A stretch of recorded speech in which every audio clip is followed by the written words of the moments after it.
The chairman was a man named Senator Nelson Aldrich from Rhode Island. Aldrich represented the Newport, Rhode Island homes of America's richest banking families. His daughter married John D. Rockefeller, Jr., and together they had 5 sons: John, Nelson, who would become vice president in 1974, Lawrence, Winthrop, and David, the head of the Council on Foreign Relations and former chairman of Chase Manhattan Bank. As soon as the National Monetary Commission was set up, Senator Aldrich immediately embarked on a 2-year tour of Europe, where he consulted at length with the private central bankers in England, France, and Germany.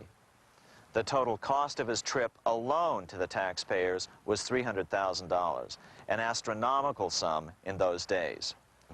Shortly after his return, on the evening of November 22, 1910, some of the wealthiest and most powerful men in America boarded Senator Aldrich's private rail car and in the strictest secrecy journeyed to this place, Jekyll Island, off the coast of Georgia.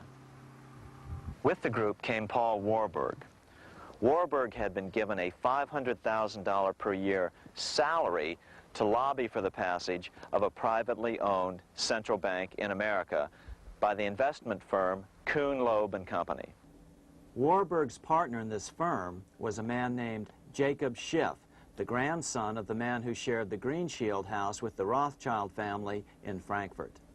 Schiff, as we'll find out later, was in the process of spending $20 million to finance the overthrow of the Tsar in Russia. These 3 European banking families, the Rothschilds, the Warburgs, and the Schiffs, were interconnected by marriage down through the years, just as their American banking counterparts, the Morgans, Rockefellers, and Aldriches were. Secrecy was so tight that all 7 primary participants were cautioned to use only first names to prevent servants from learning their identities. Years later, one participant, Frank Vanderlip, president of National City Bank of New York and a representative of the Rockefeller family, confirmed the Jekyll Island trip in a February 9, 1935 edition of the Saturday Evening Post.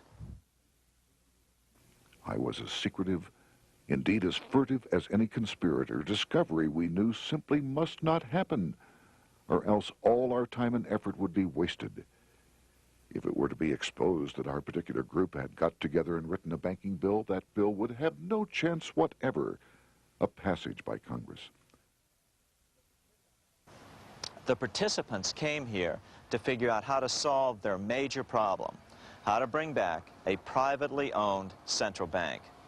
But there were other problems that needed to be addressed as well. First of all, the market share of the big national banks was shrinking fast. In the first 10 years of the century, the number of U.S. banks had more than doubled to over 20,000.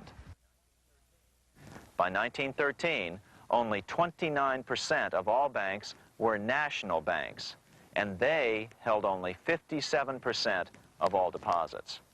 As Senator Aldrich later admitted in a magazine article, before passage of this act, the New York bankers could only dominate the reserves of New York. Now, we are able to dominate the bank reserves of the entire country. Therefore, something had to be done to bring these new banks under their control. As John D. Rockefeller put it, quote, "Competition is sin," close quote. Secondly, the nation's economy was so strong that corporations were starting to finance their expansions out of profits instead of taking out huge loans from large banks. In the first 10 years of the new century, 70% of corporate funding came from profits. In other words, American industry was becoming independent of the money changers, and that trend had to be stopped. All the participants knew that these problems could be hammered out into a workable solution, but perhaps their biggest problem was a public relations problem, the name of the new bank.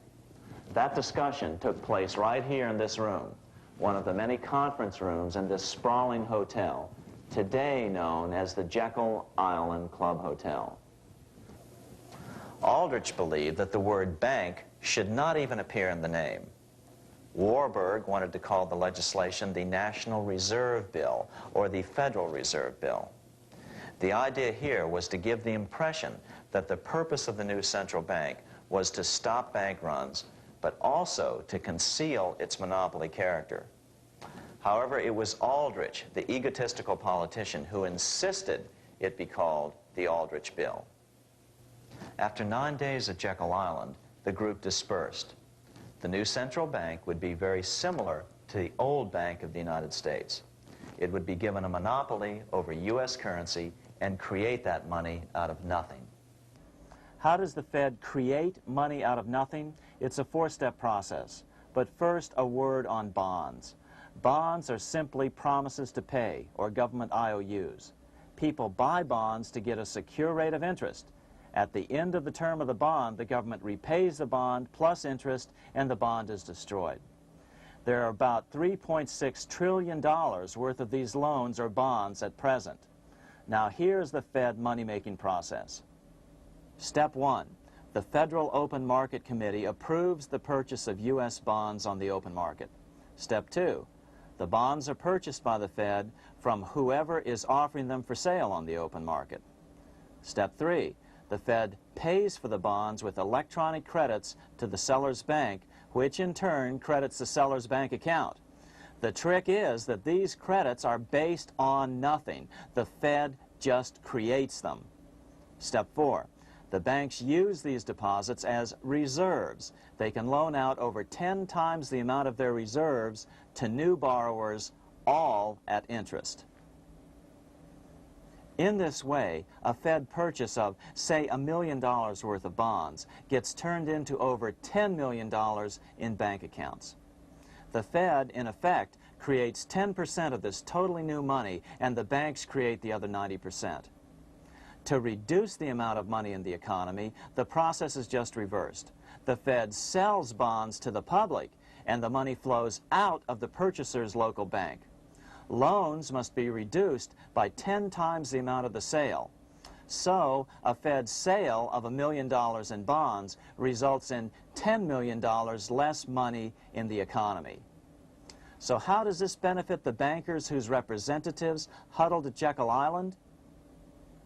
First, it totally misdirected banking reform efforts from proper solutions.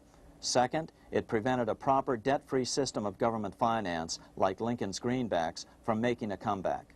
The bond-based system of government finance forced on Lincoln after he created greenbacks was now cast in stone. Third, it delegated to the bankers the right to create 90% of our money supply based on only fractional reserves, which they then loan out at interest.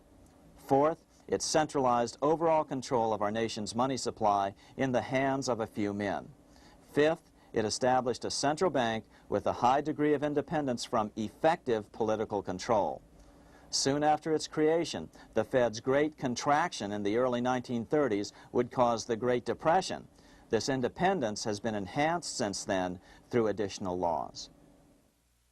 In order to fool the public into thinking the government retained control, the plan called for the Fed to be run by a board of governors appointed by the President and approved by the Senate. But all the bankers had to do was to be sure their men got appointed to the board of governors. That wasn't hard. Bankers have money, and money buys influence over politicians. Once the participants left Jekyll Island, the public relations blitz was on.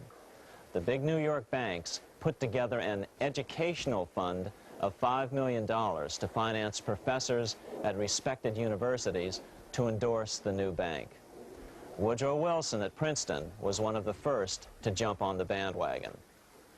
But the bankers' subterfuge didn't work. The Aldrich Bill was quickly identified as the bankers' bill, a bill to benefit only what became known as the money trust. As Congressman Lindbergh put it during the congressional debate, the Aldrich Plan is the Wall Street Plan. It means another panic, if necessary, to intimidate the people.